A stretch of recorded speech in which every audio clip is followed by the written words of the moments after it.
Berdoa selesai, kita bernyanyi dulu lagu nasional Satu Nusa Satu Bangsa. Semuanya berdiri nak? Yuk. Siapa yang di depan sebagai dirjen? Raisa saja ya. Yuk. Yuk, Raisa kemari. Satu Nusa, satu dua tiga ya. Satu Nusa, satu bangsa, satu bahasa kita. Tanah air pasti jaya untuk selama-lamanya. Indonesia pusaka, Indonesia tercinta, nusa bangsa dan bahasa kita bela bersama. Terima kasih, silakan duduk kembali. Berdiri. Ayo masih. Jongkok. Jongkok. Jongkok, masih jongkok. Berdiri. Jongkok. Berdiri. Berdiri. Oke, tepuk tangan semuanya. Nah, hari ini kita mau belajar tentang coding dan KA. KA, kecerdasan artifisial. Pernah dengar kata coding? Belum? Belum? Pernah dengar kata KA? Belum. Kecerdasan artifisial. Pernah nggak anak ibu scroll TikTok? Pernah ya? Pernah nggak lihat gambar atau picture dari IG Instagram? Atau misalnya bermain quiz? Atau pernah kalau bepergian pakai dengan Google Map? Itu udah termasuk KA, kecerdasan artifisial. Tujuan pembelajaran kita ini adalah yang pertama, memahami berpikir komputasional. Jadi anak ibu, nanti siswa dapat memahami konsep berpikir komputasional dan bagaimana cara kerjanya dengan memahami langkah-langkah yang jelas dalam memecahkan masalah. Mereka dapat lebih mudah menyelesaikan tugas yang kompleks. Yang kedua, mengenali contoh nyata. Siswa akan mengenali contoh berpikir komputasional dalam kehidupan sehari-hari dengan contoh yang dekat dengan pengalaman mereka. Siswa dapat melihat hubungan antara teori dan praktik serta menerapkan cara berpikir ini dalam aktivitas sehari-hari. Ini adalah jurus berpikir, namanya berpikir komputasional. Sangat penting bagi kita semua. Berpikir komputasional? Kedengarannya seperti pelajaran yang berhubungan dengan komputer ya Kak Aska? Betul, tapi ini lebih dari itu. Ini adalah 4 prinsip hebat untuk menyelesaikan masalah yang rumit di kehidupan nyata. Prinsip pertama adalah dekomposisi. Artinya, memecah masalah besar menjadi bagian-bagian yang lebih kecil. Memecah masalah? Seperti memecah tumpukan piring kotor setelah Idul Fitri menjadi beberapa bagian kecil? Itu contoh yang bagus. Sekarang, mari kita pecahkan masalah besar. Mengadakan pesta ulang tahun sempurna. Pesta ulang tahun sempurna? Itu kelihatannya rumit. Banyak sekali yang harus dikerjakan. Tentu saja. Tapi dengan dekomposisi, kita pecah menjadi 4 langkah mudah agar jadi tidak menakutkan. Itulah kekuatan dekomposisi. Lalu, apa prinsip hebat yang kedua, Kak Aska? Saya penasaran, apakah ini tentang teka-teki ya? Prinsip kedua adalah pengenalan pola. Kita mencari kesamaan atau pola yang berulang di masalah yang berbeda. Pola. Maksudnya seperti melihat awan dan menemukan bentuk yang sama berulang kali di langit? Contoh mudahnya, mari kita lihat deretan angka ini. 2, 4, 6, 8, zero. Pola apa yang Fatima temukan? Saya lihat polanya. Setiap angka selalu ditambah 2. Itu pola yang berulang, Kak. Fantastis. Karena kamu sudah menemukan polanya, angka selanjutnya pasti bisa kamu tebak dengan mudah. Nah, angka setelah 8 adalah 10. Karena 8 ditambah 2 adalah 10. Itu benar. Pola ini, yaitu menambah 2, bisa kamu gunakan lagi pada deret angka lain yang serupa. Hebat. Pola membuat masalah yang rumit menjadi lebih cepat terpecahkan karena kita sudah punya rumusnya. Nah, tadi kita sudah mengamati video, yaitu cara berpikir komputasional. Yang pertama tadi ada 4 pilarnya. Nah, yang pertama tadi apa, Nak? Dekomposisi, yaitu memecah bagian kecil. Yang kedua apa tadi, Nak? Pattern. Apa tadi? Pengenalan. 2, 4, 8. Pada situ apa tadi, Nak? Jadi dia lompat-lompat angkanya. Nah, next apa lagi? Yang ketiga, abstraction. Apa dia abstraction? Fokus pada yang paling penting. Pintar. Yang keempat apa, Nak? Algoritma.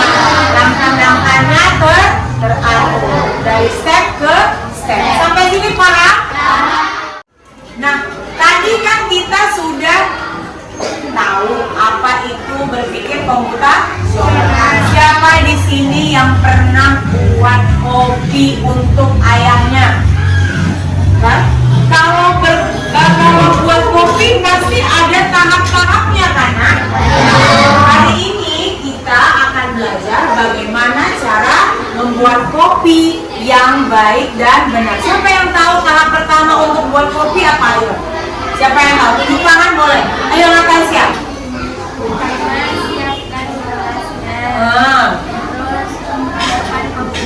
Baru.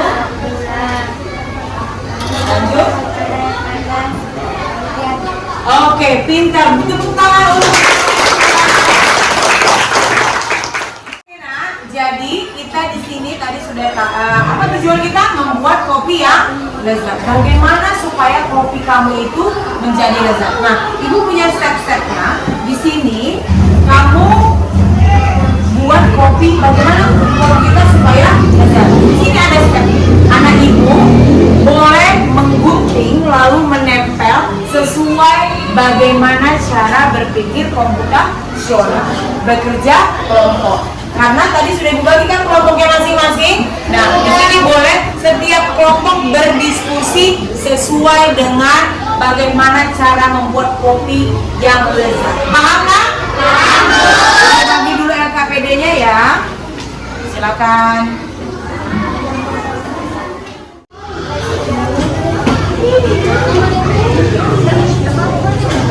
Oke, nanti digunting. Tempelan di sini ya. Ya, kotaknya saja yang digunting ya.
berpikir komputasional.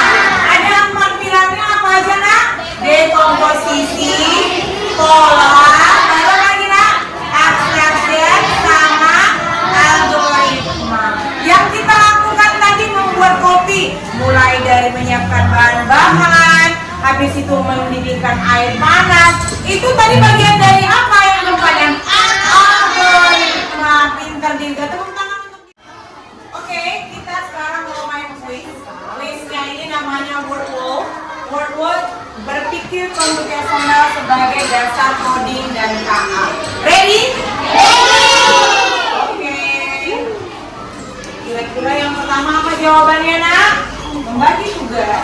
dalam membersihkan gelas merupakan salah satu contoh dalam berpikir kelompok satu. Tunjuk tangan, nak. Tunjuk tangan kelompok berapa yang mau maju. Oke, apa aja? Jawabannya dekomposisi. Kita lihat ya.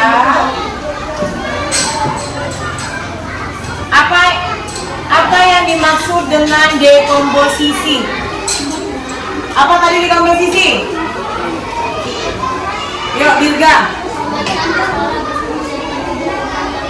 Oke, membaca masalah. Nanti kita bahas. Kita kunci dulu ya jawabannya. Next, lanjut. Berikut merupakan contoh algoritma. Ingat, algoritma tadi apa? Apakah dia langkah-langkah membuat mie, atau dia pembagian tugas membersihkan kelas, atau dia jadwal, atau fokus mengerjakan kelas? Apa sayang? Langkah-langkah membuat mie. Langkah-langkah membuat mie. Oke, next nanti kita bahas ya. Next, lanjut. Prinsip pengenalan kotak pola atau pattern berguna untuk apa, nak? Prinsip pengenalan pola atau pattern berguna untuk mengidentifikasi kesamaan, menghindari kesalahan dalam pemrograman, menghitung jumlah data yang kontemporer.